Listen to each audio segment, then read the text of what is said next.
Et pour prendre le pouls de la situation sur place, Jean-Djibril William, correspondant de Médian TV au Niger, est en ligne avec nous. Bonjour Jean-Djibril William.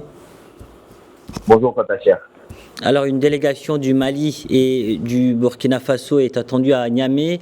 La CEDEAO continue de privilégier le dialogue malgré l'ultimatum. Quelles sont aujourd'hui les probabilités d'une intervention militaire dans ce pays ?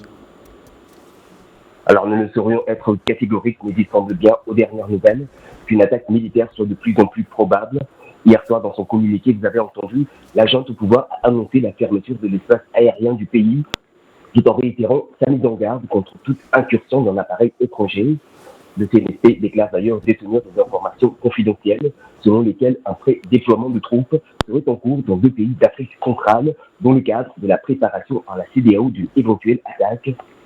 Alors si aucun de ces pays n'a été nommé non cité, l'on est tenté de penser au Tchad, qui a pourtant rejeté l'idée d'engager ses troupes au Niger, mais qui, selon plusieurs observateurs ici, pourrait néanmoins servir de base à une éventuelle intervention militaire, même si pour l'heure aucune information ne confirme cet état de fait.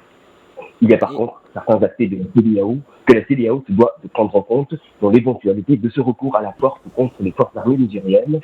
Il y a d'abord la position géographique du palais présidentiel qui se situe en plein centre-ville avec des habitations et même un grand hôpital, sans compter les bureaux des ministères tout autour, ce qui amène au risque de dommages collatéraux et aux nombreux civils qui pourraient être touchés en cas d'attaque. On sait également que le président déchu Mohamed Bazoum est toujours retenu par les putschistes dans ce même palais avec sa famille et certains de ses ministres. Et on se demandera également si cette attaque militaire ne le mettrait pas plus en danger, alors qu'il s'agit d'ailleurs de sa libération au centre de cette crise entre la CEDEAO et les putschistes.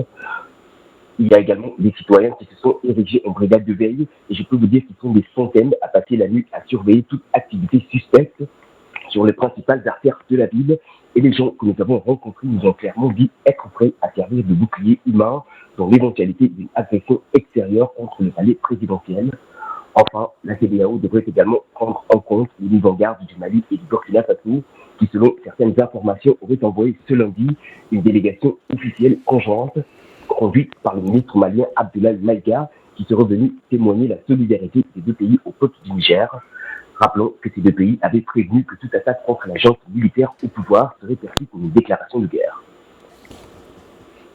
Jean-Djibril William, merci pour toutes ces précisions, merci d'avoir répondu à nos questions.